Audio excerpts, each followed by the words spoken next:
We shouldn't have to wait too much longer for the introduction of the Samsung Trifold phone, very probably dubbed the Samsung Gfold, and a fresh rumor claims it's going to draw considerably from another incoming device, the Samsung Z Fold 7. According to well-known tipster Panda Flash Pro, the speakers and the method they're built into the chassis will be the same across both foldables. Presumably, this won't be very dissimilar from the Samsung Galaxy Z Fold 6 too. What's more, the hinge mechanism is allegedly going to be comparable on both handsets, and both should have a full flat body. We're guessing that means the bumps and creases will be minimal, which is something that's previously been speculated. No doubt this is going to save some money for Samsung, since they can utilize more of the same components across the Galaxy G Fold and the Z Fold 7, even if the former is going to feature an additional hinge and a third screen panel.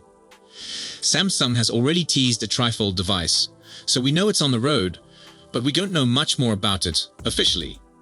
Brightness and wired charging rates are set to equal the existing versions, at 2,600 nits and 25 watt each. Unlike the Huawei Mate XT, the Samsung Trifold is said to fold inwards, which implies an exterior screen is required as well as the primary display. The screens are supposedly going to measure 6.49 inches, outer, and 9.96 inches, inner, corner to corner. The Galaxy Z Fold 7 and the Galaxy Z Flip 7 are generally slated to appear sometime in July, and it seems the Galaxy G Fold will be completely introduced at the same time. However, it may not be on sale until later in the year, and supply might be restricted.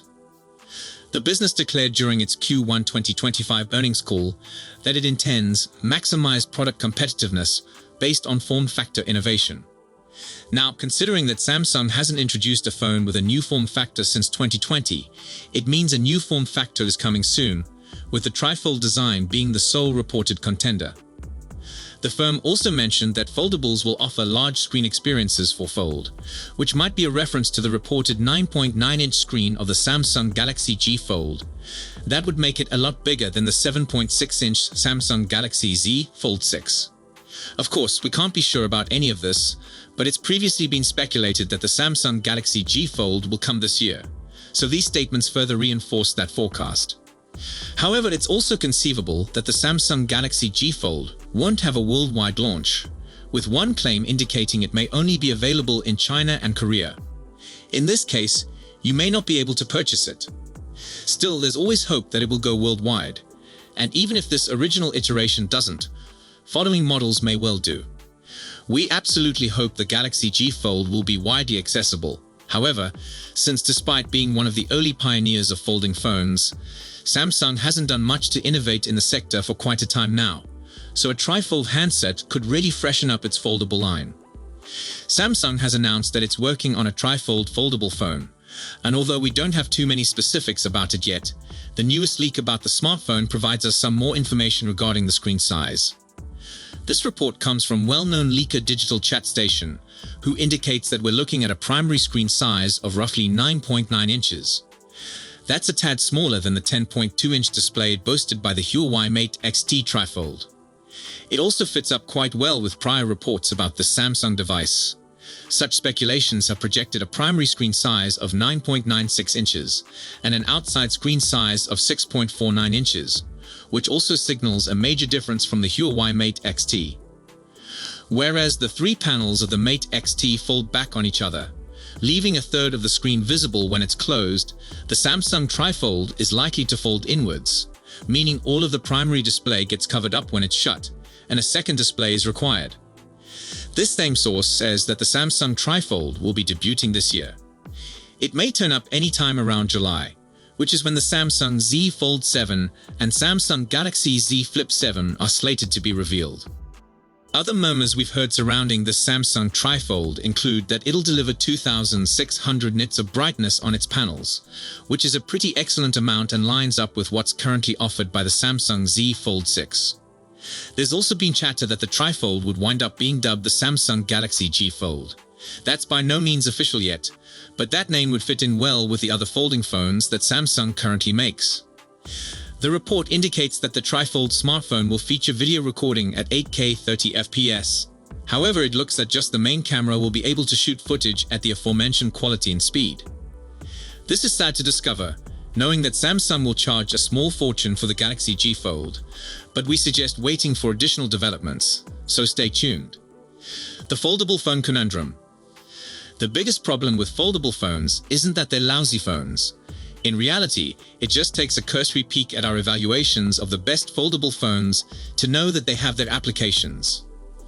Foldable phones allow you the choice to have more in less space, either with a clamshell layout or a book-like design that lowers a tablet-sized device into a pocket-friendly shape, with no need to carry a bag along. The greatest concern is the price tag. Brand new book-style foldables often start at $1,700, or roughly twice the price of standard non-folding flagships. That is extremely costly, even if you spread that expense across numerous years, and considerably beyond the grasp of a lot of individuals. Clamshell foldables don't have nearly such exorbitant price tags, but even the cheapest ones, like the Motorola Razr 2025, still cost several $100s. And at that price, you're more sharply aware of the second fundamental issue with a lot of foldables' lack of actual equivalence with non-folding devices. Things have advanced a lot in recent years, and foldable phones are inching closer to giving identical features to other flagship handsets. But not quite, and Samsung's 200 megapixels camera lens is a nice illustration of that. First debuted back in 2023 on the Galaxy S23 Ultra, the 200 megapixels lens has been a noticeable omission from the Z Fold series in the years after. So far, this lens has only debuted on the Galaxy Z Fold Special Edition, which saw a limited distribution last year. Every other Z Fold camera has topped out at 50 megapixels. So not only have foldable users lost out on 200 megapixels photography, they also missed out on the 108 megapixels primary lens that debuted back on the Galaxy S20 Ultra. Rumor has claimed this will change, with the 200 megapixels lens predicted to arrive on the Galaxy Z Fold 7. But it doesn't alter the reality that the foldables have been trailing behind for virtually their entire life. It's hard to rationalize investing foldable amounts of money when the non-folding versions give more for less. And thus far, it appears to be reflected in how well foldables are selling. Back in 2023, foldable phones only owned 1.6% of the worldwide mobile market, share a number that's anticipated to climb to 5% in 2028. They may be selling better than they were, but that doesn't imply they're selling well. Whenever it comes up, don't expect it to be cheap. It'll undoubtedly be more costly than the ordinary Z Fold model, and as our Samsung Z Fold 6 review will tell you, the phone came at a starting price of £1,899.99/£1,799/$2,749 in Australia. Samsung promised a Trifold smartphone at last month's Unpacked presentation, and now we may have uncovered what the handset will be named. Information from Korea revealed the moniker Samsung Galaxy Gfold. It would include a trifold design, similar to the Mate XT, coupled with a brand new 10-inch screen. The new Gfold should weigh the same as the Huawei smartphone, which is little under 300 grams. However, the Samsung gadget will not be as thin as its Chinese version, which measures 3.6 millimeters in a fully unfurled condition. The folding panel and touchscreen reflect novel developments not before seen on the Galaxy Z Fold series. The diagonal dimension allegedly reaches 9.96, and the cover display, when fully folded, will measure 6.54, which is a touch bigger than the existing Z Fold 6. The main question we're all considering is the letter that's coming after Galaxy. Samsung may choose the appealing Galaxy G alliteration, but it's also plausible that G merely signifies Galaxy. I have few qualms about the quality of what the Galaxy Gfold will undoubtedly have to offer. We're far beyond the catastrophic introduction of the first Galaxy Fold, and I refuse to think Samsung will make the same type of blunders again. Whatever issues it may end up having, I anticipate that the Gfold will be a beautifully manufactured foldable that lives up to the Galaxy Fold brand.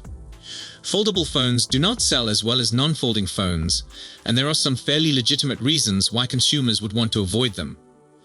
Throwing an additional folding screen into the equation is not going to suddenly have folks get on the bandwagon in huge enough numbers, especially if the price is what everyone fears it may be. It makes me question if Samsung is genuinely developing the phone to earn money, or whether this is simply an exercise. So Samsung can keep some bragging rights and demonstrate it won't be overtaken by Chinese competition. With reports swirling that Samsung might unveil the Galaxy G Fold later this year, we definitely don't have too far to wait and see how this plays out. So if you enjoyed this video, please don't forget to give it a thumbs up and subscribe to our channel for more exciting tech news and updates. Thanks for watching, and we'll see you in the next one.